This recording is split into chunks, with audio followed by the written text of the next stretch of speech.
Hey brothers and sisters, welcome to the CFC Servant in Light podcast, Season 4! Alright, welcome back. Welcome back talaga.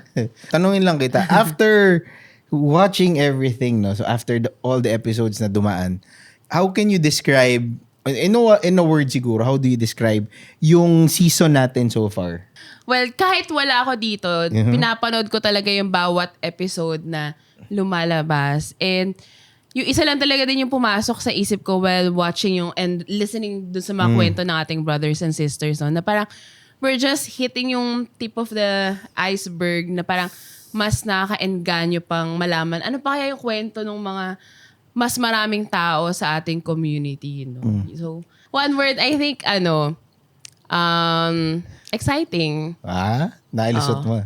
Nakalusot Exciting, yun. yes. Exciting. So for our brothers and sisters, you can watch this episode and other episodes, previous episodes din natin sa Facebook, YouTube, Spotify, Apple Podcasts, and make sure to follow and subscribe, no? Yes.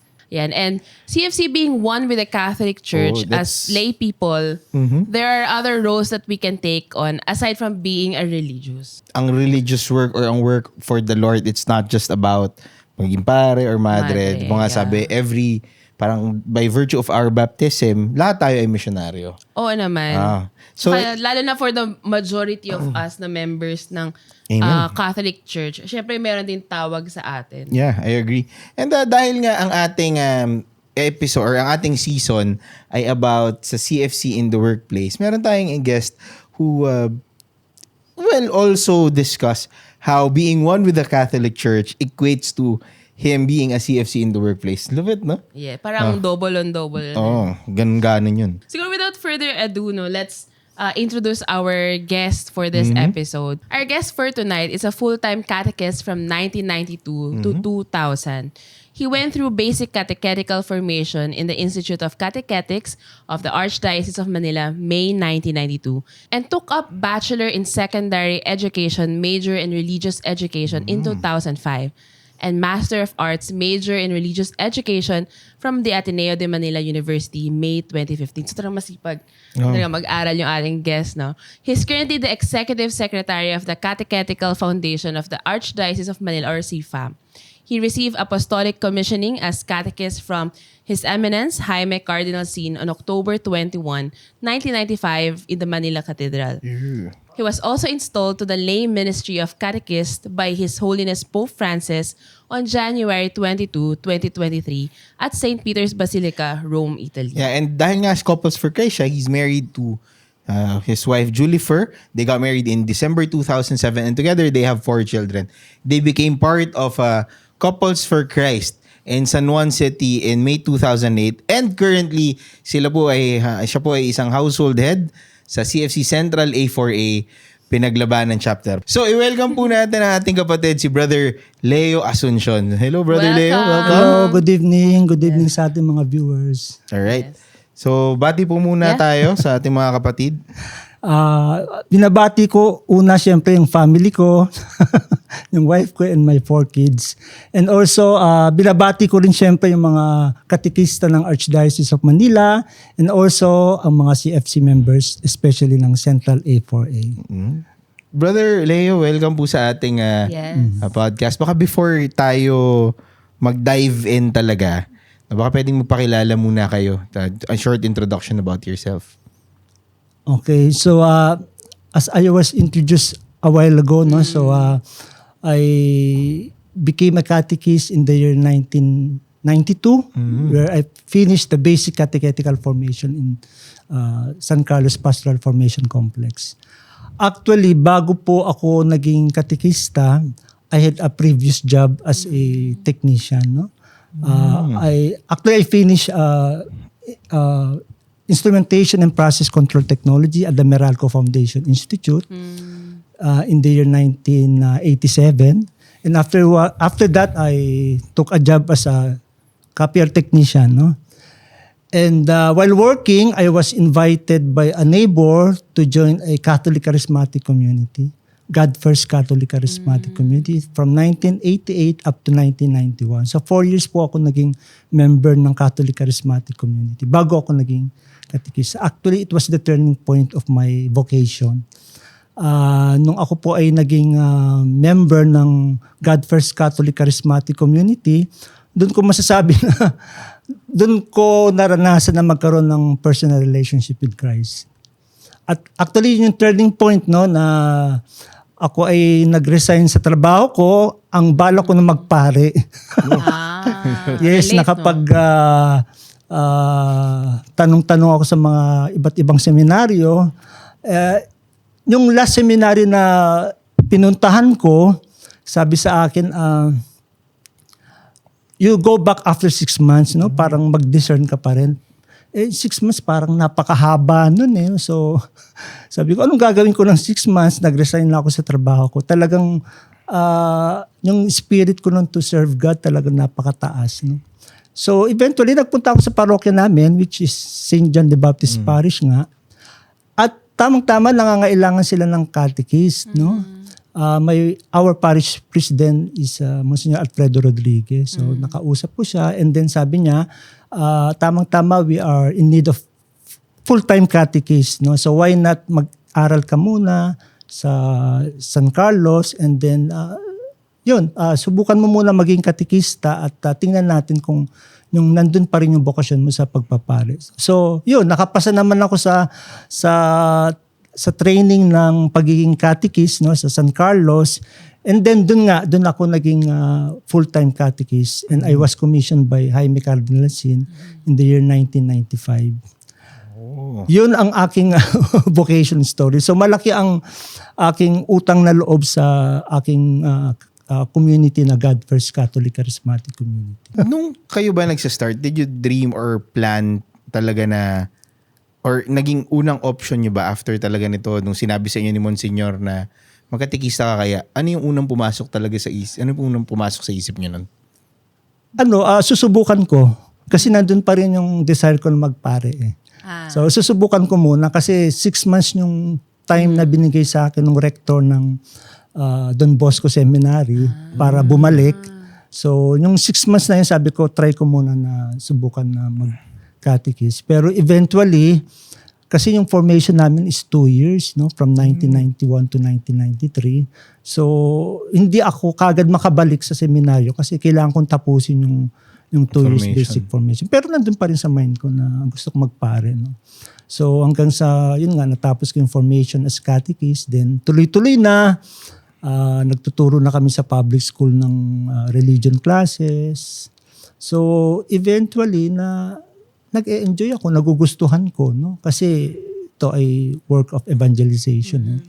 So, nandun pa rin naman, nakalinya pa rin dun sa pagtuturo ng salita ng Diyos. Kaya, nag-enjoy ako hanggang sa hindi ko namamalayan, 2 years, 3 years, 5 years, 10 years na pala ako nasa ministry as catechist. Kaya, pero nandun pa rin yung eventually gusto kong magpare, pero medyo nababawasan yung desire.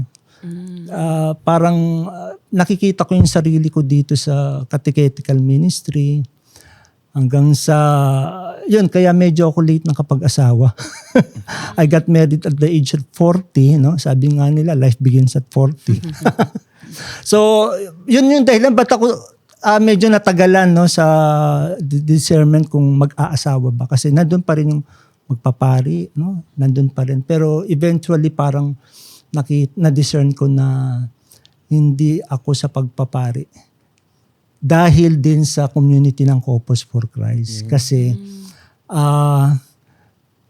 sa parokya natin kasi there was a time na ang CFC ang in charge sa choir ng 9 o'clock Mass Sunday. So, natutuwa ako kapag nakakakita ako ng mga couples with their children, no, na buong pamilya sila nagsisimba, no. So, na-inspire ako na parang gusto ko yun yung kasama ko buong pamilya ko, asawa ko, mga kids ko, na sama-sama kami nagsisimba. No? So, in a way, yung CFC naka-inspire din sa akin na ibang bokasyon. Yung bokasyon ng pag-aasawa. Amen. Yun. Okay.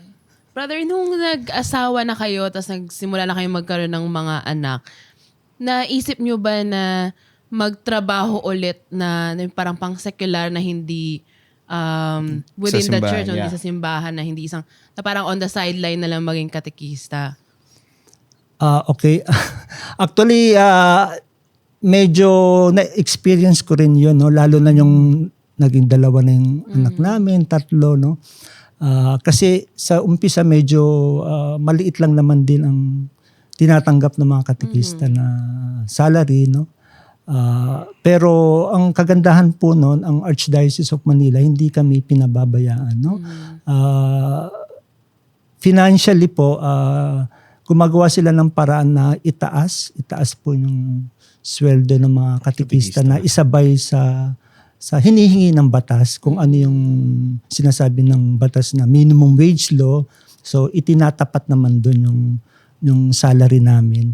Kaya kahit papano, yun po, nakikita po namin na yung pangangalaga ng Archdiocese of Manila sa mga katekista na matugunan yung kanilang financial needs. Nandun po, kaya kahit mahirap ang buhay, kahit papano nakakaahon naman sa pangangailangan ng mundo. So yun po. So ang inyo po bang asawa ay paano yung support niya? Is she supportive of you being a catechist, or meron bang tension na ikaw ay katekista tapos bumubuo kayo ng pamilya? Actually, nag-usap kami, no, nung nagdesisyon siya na laylo at mag-resign as full-time catechist. Yun ay desisyon namin mag-asawa. Kasi nakita talaga yung need na may magbabantay dun sa mga bata, no?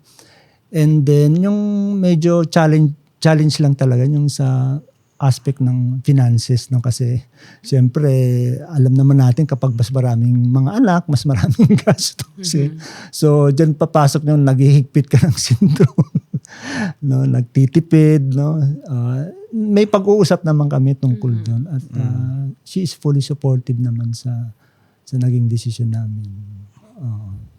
Para sa inyo, as parents of 4 children, naging challenge ba yung pagiging catechist in raising them up, or nakatulong ba yung pagiging katekista nyo sa pagpapalaki sa mga anak ninyo?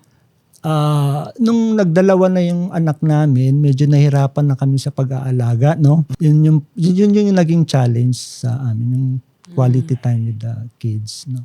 Kaya nag-usap naman kami na ako na lang muna ang mag-work as full-time catechist.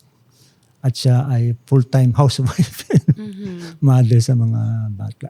Katekista mga anak nila.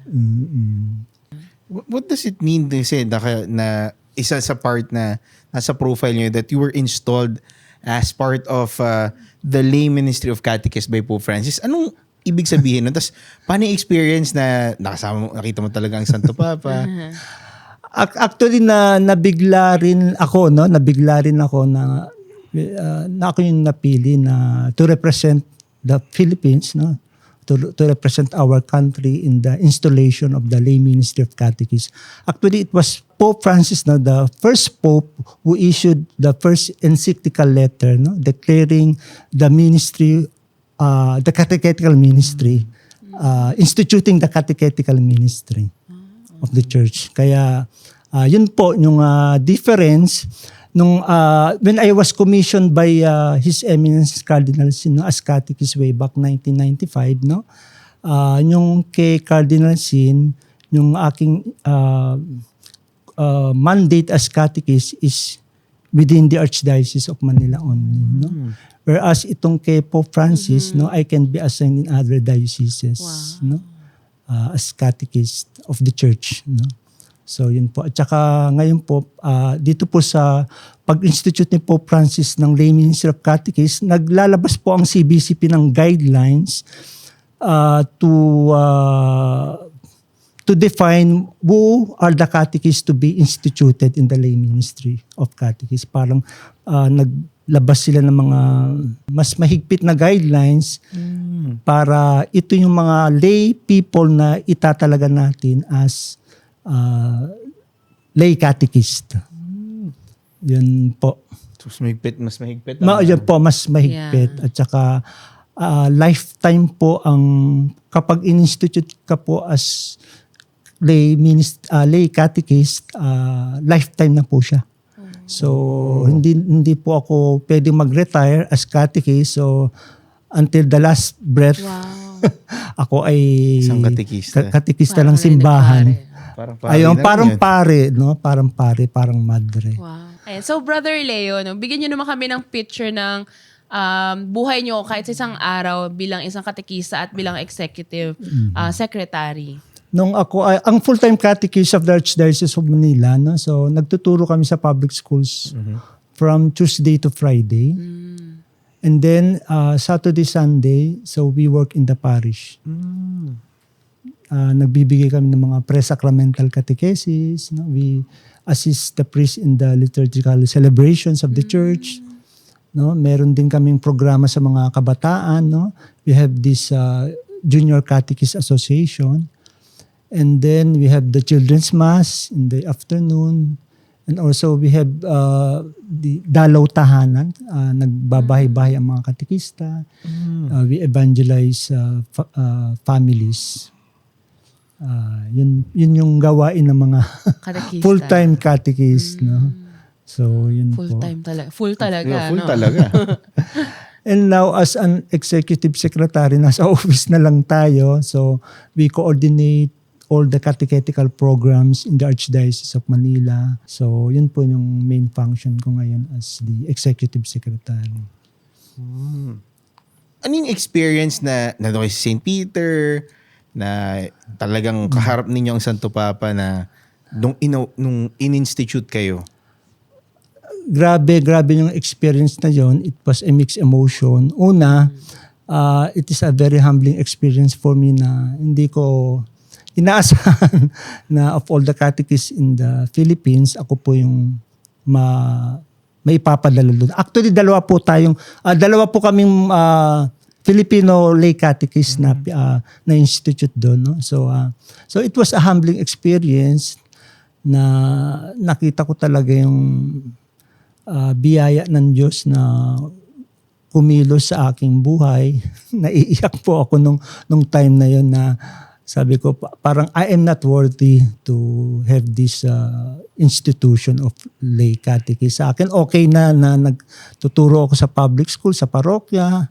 Pero yung ako po ay maitalaga bilang katekista ng simbahan, ng buong simbahan, yun po ay napakalaking privilege, honor, no? Biyaya. It is a great blessing for me and also for the church, no? For the Philippine Church. Na ako po ay maitalaga bilang katekista ng ating late Pope Francis. Ayun. Sa inyong trabaho sa pagiging katekista or trabaho para sa ating simbahan, ano naman yung mga challenges na encounter ninyo, na may mga times ba na mahirap maging Kristiyano sa isang Kristiyanong trabaho? Maraming challenge kasi ako bilang katekista hangga't maaari sinasabuhay ko yung pagiging katekista, no? At ito po ay naging bahagi na ng ating buhay, no? Yung pagdarasal, pagsisimba, pagtuturo ng salita ng Diyos sa public school, sa parokya. So at bilang member ng Corpus for Christ, no? So nandun kumbaga it becomes a way of life na siya. Kaya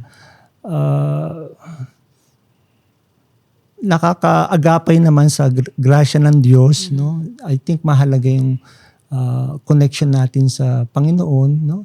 Through our prayer life, through our community life, no? Through our service in the community, no? So ito yung mga bagay na nakakatulong sa akin na makaagapay sa kalakaran ng mundo na malagpasan kung ano man yung mga tinatawag na ingay ng mundo. Intindi, no?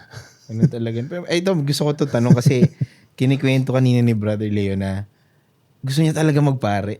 Di ba? Oh. Tapos, dahan-dahan lang. Paano, saan kayo nagkakilala ng iyong asawa? Tapos paano nyo dinecide na, sige, magpapakasalan ko to. Na ito na yung bukasyon Ito na talaga. yung magiging bukasyon ko. Yung wife ko si Julie ay si Julie. catechist din po siya.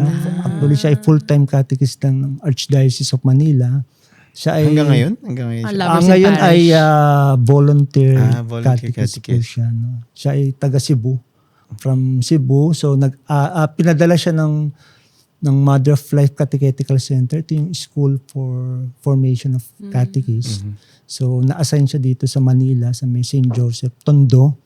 So, in one of the formation of the catechists sa Paco, so doon ko siya na-meet. No? So, yun. Ayun, yung may mararamdaman ka may mararamdaman ka ganun talaga, no? So, yun, may naramdaman ako nung nakita ko siya. So, pero at that time nung nagkakilala kami, talagang nandun na ako sa discernment na gusto kong mag-asawa. Yun na, nandun na ako sa time na yun na mag-aasawa ako. Kasi, una sabi ko, matanda na ako for priesthood kasi at that time siguro mga nasa 38, 39 na ako So sabi ko parang hindi na talaga ako para sa sa pagpapari. Matanda na So yun, doon ko nakita yung itong bokasyon ng pag-aasawa. At isa pang nakapagpalaya sa akin para talikuran na yung pagpapari at itong pag-aasawa. Nakita ko ng pag-aasawa isang bokasyon. Isang bokasyon. Tulad din ng bokasyon ng pagpapari. No? So, sa pag-aasawa, makakapaglingkod din tayo sa ating Panginoon. Actually, mas challenging nga ang buhay ng pag-aasawa. No? Mas challenging. Ayun po. So, dahil nga nakilala nyo na si sister at parang kayong katikista, paano nyo naman napagdesisyon na sumali na sa Couples for Christ? Nung nagpakasal kami, that was December 27, 2007, bago kami magpakasal, ako gusto ko talagang mag-join ng CLP ng CFC, no? Pero medyo nawawaglit yun sa isipan ko kasi dahil active kami sa Archdiocese as full-time catechist.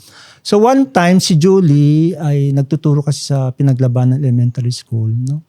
Na-meet siya doon ni Tita Lali Velasquez, na member ng CFC. So nung nalaman ni Sister Lali na yun nga magpapakasal kami, nung nagpakasal na kami, so formally in-invite kami ni Sister Lali Velasquez sa Couples for Christ. So utang na loob namin kay Sister Lali Velasquez, yung kanyang husband si Brother Rudy na yumao na. So utang na loob namin sa mag-asawa kung bakit kami ay napunta sa Couples for Christ. Nung in-invite kami, talagang wholeheartedly na umuo kami. Oo.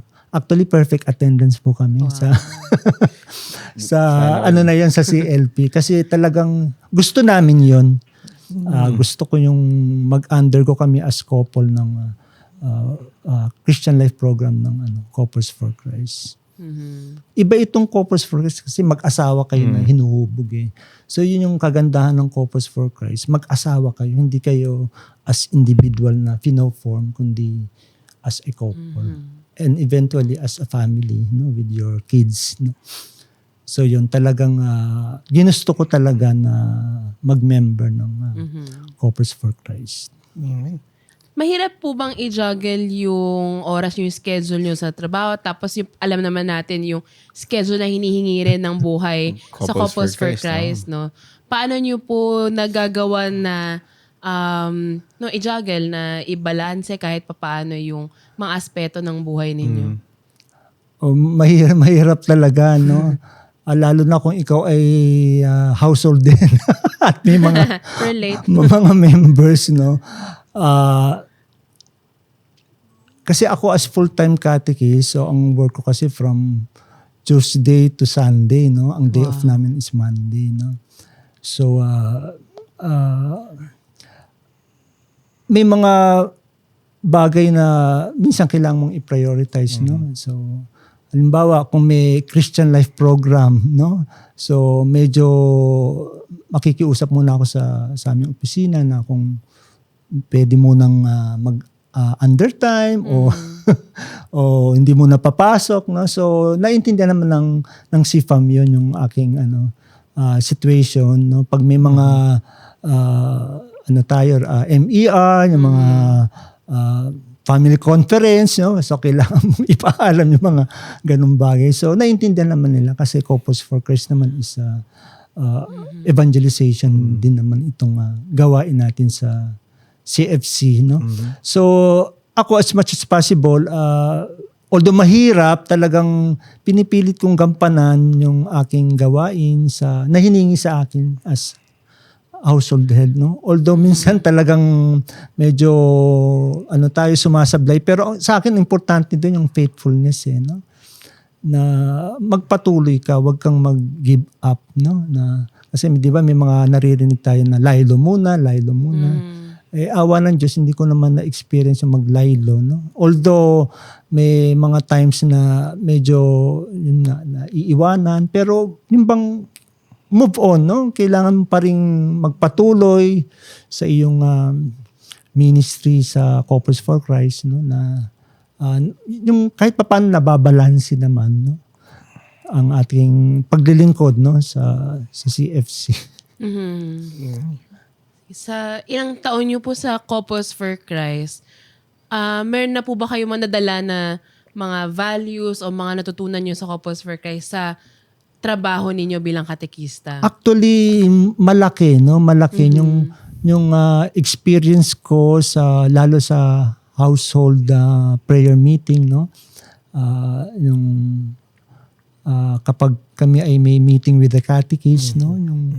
Yung spirit paano mag-facilitate ng household, no? So nadadala ko 'yun sa pagiging katekista ko. At yung mga inputs natin, no, sa Couples for Christ, sa parenting, no, about relationship of husband and wife. So integrate ko siya sa pagtuturo ko as catechist, no? Kasi nagbibigay din kami ng formation sa mga parents, ng mga first communicants, mga kukumpilan, no? So malaking bagay, no? Actually sa akin nga, tinitingnan ko ang Couples for Christ na part din ng catechetical ministry, na nakikita ko rin siya na gampanin din, no, ng simbahan, no, ang pag-evangelize sa mga pamilya, no, sa mga pamilya. Sabi nga, yung vision nga natin sa CFC, no, families in the spirit, renewing the face of the earth. So, yun, nakikita ko siya na pamamaraan ko para makapag-evangelize din, no? Kaya mahalaga sa akin ang community ng Couples for Christ. Ngayon ko lang nalaman nyo na pati pala ang magulang ay nagka-catechize. Meron din kayong sessions with the parents, Opo, no? meron po. You've been a catechist for quite some time now. Tapos hindi na kayo 33 years na. catechist talaga kayo. Executive secretary na ng This year ng lang po. Catechetical Foundation. No? How do you continue to see and experience the Lord dito sa path na tinatahak po niyo or ginagawa ninyo? Okay. Actually, itong mga position na binibigay po sa akin sa Archdiocese of Manila, hindi ko rin naman to ina-expect, no? Pero kailangan mong tanggapin. Kasi yun yung binibigay, no? Tinitingnan ko yan na part of my vocation as catechist, no? Nasa supervisory level po tayo ngayon, no? Sa akin, yung position ko ngayon as coordinator, as executive secretary, it is part of my vocation as catechist, no? Ito ay sa akin na biyaya ng Diyos, na responsibilidad na kailangan mong gampanan, no? Para sa paglilingkod sa Panginoon. Yun ang pagtingin ko sa role na hinahawakan ko ngayon sa CFAM, no? Ito ay regalo, biyaya ng Diyos. Amen. So, I want to ask this. Feeling ko gusto ko lang siya itanong talaga na after years of being a catechist, after discerning out of the priesthood, meron bang, hindi mo ba parang pinanghihinayangan na hindi ka naging pare? Hindi naman, no? Hindi naman sumagi sa isipan ko na sana nagpari na lang ako. Hindi. Hindi naman. Dahil, syempre, sa akin yung binigay sa akin ni Lord na wife ko si Julie, sa akin yan ay malaking blessing. Malaking factor din siya sa buhay ko na ako'y nahuhubog, no? Bilang isang mabuting ama, bilang isang mabuting asawa. Yun nga, sabi nga, the secret behind man's success is a woman. Yes. Amen. Ako naniniwala. Take away. Naniniwala ako doon. Totoo po yan. Relate. Affirm ka? Oo naman. Okay. Ayun, so ako marami pa tayong gustong itanong o pag-usapan, lalo na pag lagi tayo nakaka-relate sa kwento ng ating guest. Pero I think kailangan nating tanongin si brother kung ano yung advice na ibibigay niyo sa mga kapwa nating couples for Christ na nagsastrive na i-honor yung ating Diyos through their work. Kasi marami rin nagsastruggle na paano ba maging Kristiyano sa trabaho, no? Kahit sekular o nasa gawain ng simbahan. Ano pong may bibigay yung advice o payo sa kanila? Sa akin, regardless of your profession, no, or work or career, no, importante yung yung covenant. Sinumpaan natin nung tayo nag-graduate ng Christian Life Program, yung mga nakasaad doon. Very basic pero yun yung foundation, no? Yun yung foundation para ikaw ay maging asin at ilaw sa profesyon o sa career na kung saan nandun ka. No? So napakahalaga nun. Una yung sa prayer life, no? You spend quality time in your prayer life, in your sacramental life. Pangalawa, yung relasyon mo sa asawa mo, sa mga anak mo. No? Yung pangatlo, yung responsibilidad mo, mission mo sa community ng CFC na maging salt and light ka, maging witness ka ng pagiging isang mabuting mag-asawa, no? At yun, maging faithful ka lang dun sa covenant na yun, magiging successful ka dun sa career mo o sa profession mo, whatever, kaya ikaw man ay isang inhinyero, doktor, pulis, sundalo, no? So, yun yung I think yun yung tawag sa atin bilang CFC members, maging light and salt of the world. So thank you, Brother Leo. Baka before we end, baka may message ka pa or may gusto ka pang batiin sa ating mga kapatid. Okay, so I would like to take this opportunity to invite our members of Couples for Christ community. Baka may gusto sa inyo maging katikista. Actually, the Archdiocese of Manila is in need of full-time catechist, no? In our latest school profile, only half of our students in the public schools are catechized. No? Kalahati lang yung natuturuan ng salita ng Diyos. So, kailangan po namin ng maraming mga laiko na magiging katekista. No? Pwede naman tayong maging full-time or volunteer catechist. No? So, yun po yung aking paanyaya sa ating mga kapatid sa CFC. At pangalawa, yun nga, maging tapat lang po tayo sa ating covenant, no? At hindi po tayo pababayaan ng ating Panginoon sa ating mga pangangailangan. Sabi nga, seek first the kingdom of God and His righteousness, and all these things shall be added unto you. Unahin po natin ang Diyos, unahin po natin si Kristo sa ating buhay, at ipagkakaloob niya po sa ating pamilya ang ating mga pangangailangan. Amen. Amen. Maraming salamat. Salamat Praise po. the Lord for your story and for a reminder or yung pag-anyaya rin na maging katikista ang ating mga kapatid. Ang humbling ng episode natin for today, no? Kasi after nung ilang episodes natin na parang like people in position, in power, pero to have our guest, no, Brother Leo, na with the work that he does for the church, parang ang humbling nung experiences. Parang it brings me back dun sa mga panahong nasa high school ako na meron kaming kaming catechism. So, in-extend ko yung recess ko pag catechism kasi.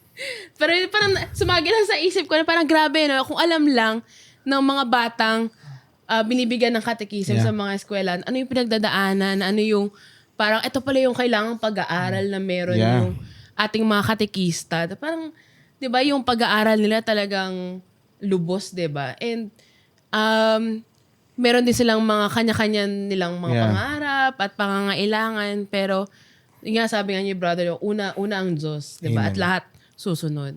Iba rin yun nung high school na parang you don't really value it that much. But when you grow in faith and when you embrace the beauty of the faith, iba talaga yung... You look back. you look back na parang may konti makinay. Sana niyakap ko yung pananampalataya talaga. Mas maigi nung panahon na yun. And right now, itong ating episode, it was a good reminder on how the Lord will continue to provide and the Lord will continue to lead, no? It's a good reminder na hindi pa babayaan ng Panginoon. At the end of everything, basta, yun nga, sabi niya, seek first the kingdom of God. Yes. Ang Panginoon ang unang hahanapin, ang Panginoon ang unang titignan. Alright? Pero maraming salamat ulit kay Brother Leo. Thank you for being part of this. And freeing your time. Alam namin na medyo busy din ang buhay ng isang katekista. But once again, thank you po sa pag-guest dito. So, that wraps up our episode for today, brothers and sisters. Thank you so much for joining us. And muli po, kung feeling ninyo ay meron tayong mga kapatid na matatouch nitong episode na to or ma-inspire ng episode natin, please share this episode, this video, or this podcast, and every other episode na meron po tayo. Mahanap nyo to sa Facebook, YouTube, Spotify, and Apple Podcast. So, once again, this is the CFC Servant Light Podcast. My name is Mac Quinto. And I'm Diana Quinto. Tara, kwentuhan tayo.